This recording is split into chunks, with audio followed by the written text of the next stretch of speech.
Сәлем достар, менің каналыма қош келдіңіздер. Бүгін мен сіздерге ең жеңіл, әдемі, дәмді дайындалатын корндоктың рецептімен бөлісетін боламын. Бізге ол үшін осындай халал сосиски тестамыз керек. Мен бір емес, бірнешеуін алып алдым. Енді бізге осындай таяқшамыз керек, шпажка дейміз ғой. Бұл енді 100 штук 350 теңге, бір үйге алып қойсаңыздар, кез келген уақытта дәмді ас дайындасаңыздар да керек болады. Артық болмайды, сондықтан алып қоюға кеңес беремін. Енді ең бірінші біз осы сосискамызды барлығын екіге бөліп аламыз, ортасынан тең бөліп. Кейбіреулер енді сыр қосып жасап жатады. Мен құр өзінен жеңіл түрін сіздерге көрсетейін деп тұрмын. Менің каналыма тіркеліп, лайк басып, комментарий жазып, қолдап кетуді ұмытпаңыздар. Менің каналымда бір емес, бірнеше тез дайындалатын тағамдардың, бірнеше пирогтардың рецептері, дәмді, тез жасалатын бауырсақтардың түрлі рецептері бар. Каналыма кіріп, видеолардан қарап кетсеңіздер болады. Міндетті түрде сол рецепттер бойынша жасап көріп, маған жазыңыздар, қалай шыққан жөнінде. Күнделікті әдемі тез жасалатын рецепттермен бөлісіп отырамын. Енді міне өздеріңіз көріп тұрғандай, мен барлығын осылай теңдей ортасынан бөліп алдым. Енді бізге осы таяқшамызға осылай ортасынан осылай кіргізіп аламыз. Енді ешқандай қиындығы жоқ. Жасап көрсеңіздер де, таңғы шай болсын, бескі шай болсын, енді түскі асқа да дайындап қойсаңыздар болады. Жеңіл тағамдарымыздың бірі. Уақытты алмайсыздар. Майда бірнеше уақытты кетіріп тұрудың қажет жоқ. Майға салған бетте бір 30 секундтың ішінде, 20 секундтың ішінде тез әрі жылдам пісетін осындай дәмді асымызбен сіздермен бөліскелі отырмын. Міндетті түрде каналға тіркеліп, жазылып кетуді ұмытпаңыз. Міне, жақынырақ бір көрсетейін. Осылай. Енді сүт қосып жатады. Мен ешқандай сүттің қажет емес. Тек қана жұмыртқамызбен ұнымыздан қосып осындай әдемі корндоктың рецептін бөліскелі тұрмын. Міндетті түрде видеоны көргеннен кейін жасап көріңіздер.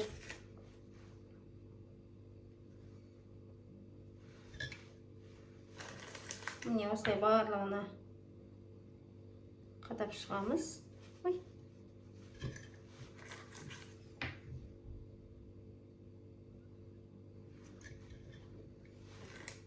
Мен 2 рет балаларыма жасап берген болатынмын. Енді бүгін міне 3-ші рет жасап, бір жағы видео түсірейін деп шештім.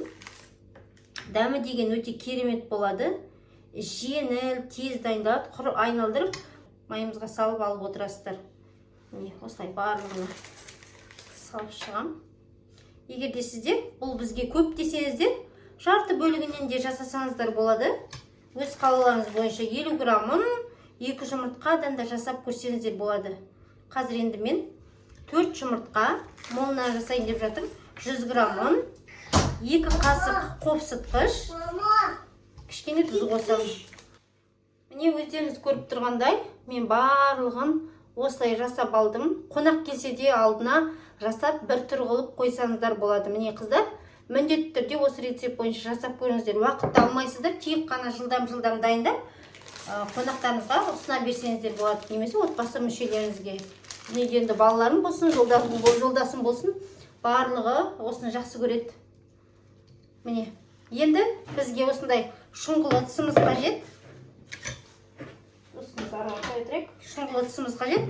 Шұңғыл ыдысымызға мен бірінші 4 жұмыртқамызды салып аламын. Жұмыртқаны салып алғаннан кейін кішкене қана осылай шай қасықтың басымен міне осындай ғана тұз салам. Сосын бір емес 2 қасық қопсытқыш салам. Міне осындай. Енді мен үйде көбінесе пирог болсын, басқа қандай да болмасын дәмді торттар жасағанда осы разрыхительді алып қоямын. Бұл разрыхитель бір пачкасын алып қойсаңыздар, бағасы 200 теңге. Көп нәрсені, көп тәттілеріңізді дайындауға әдемі керек болады. Сондықтан үйге алып қойыңыздар, дәл осындай қопсытқышты деп кеңес берем. Өте әдемі. Біреуін алып қойсаңыздар, біраз уақытқа жеткілікті болады. Енді міне біз жұмыртқамызды, кішкене шай қасықтың басымен алған тұзымызды және 2 шай қасықпен қопсытқышымызды осылай араластырып аламыз. Енді ұнды өздеріңіз қараңыздар. Мен мына жерде електер өткізілген 100 грамм ұнымызды алып алдым. Енді кішкене сұйықтау болғанша ұнымызды салып отырып ұлғайтын боламын. Міне, бізде 4 жұмыртқамыз дайын. Енді ақырын ұнымызды салып, осылай араластырамын. Бірден бәрін салып жібермеймін.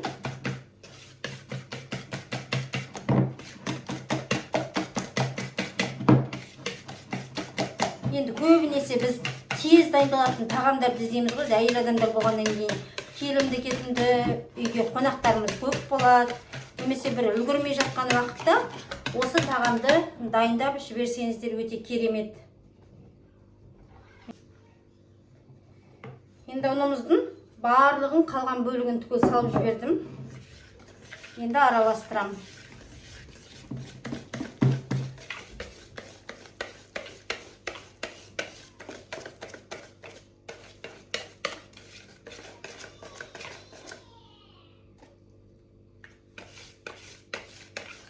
Уақытты алған жоқ, тез, жылдам, қазірде пісіріп аласыздар.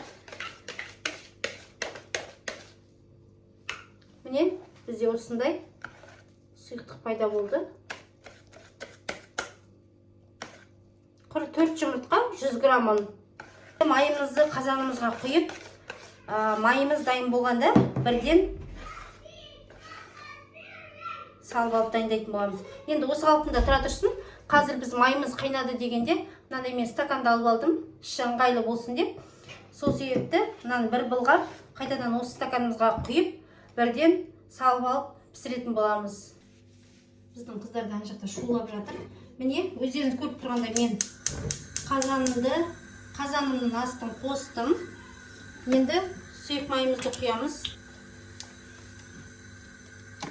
Енді сұйық майымыз бізде кішкене төмен түсіп тұру керек. Пісіргенде ыңғайлы болу үшін. Осы сұйық майымызды құйып аламыз. Достар, біздің майымыз да қайнауға жақын. Енді мен осы дайындап алған сұйықтығымызды стаканымызға құйып аламыз.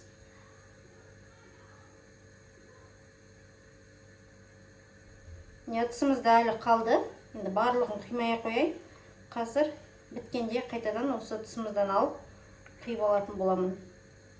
Міне майымыз қайнайын деп жатыр. Енді біз осылай ақырын ғана салып айналдырып аламыз.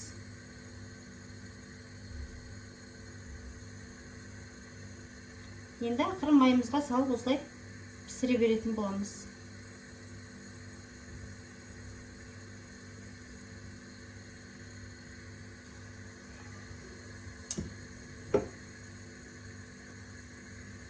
Міне достар, бізде тез жылдам пісіп жатыр. Осылай айналдырып жібереміз.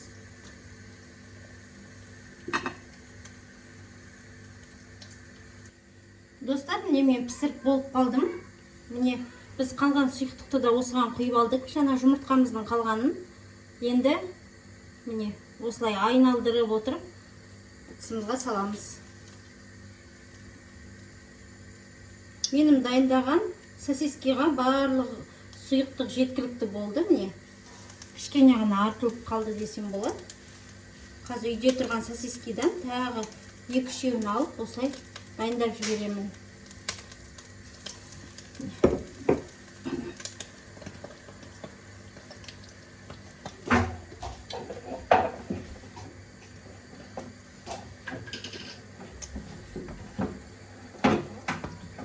Жаңағы салдым, енді уже алып жатырмын.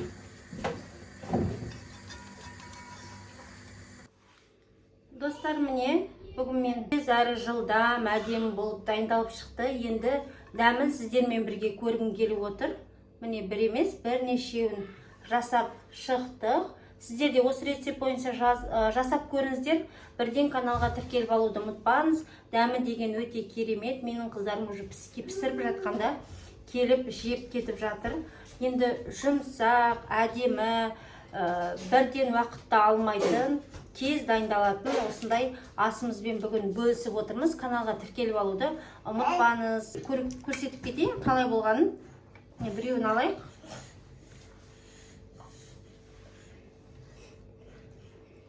Қараңыздар, тестасы деген жұқа, әдемі.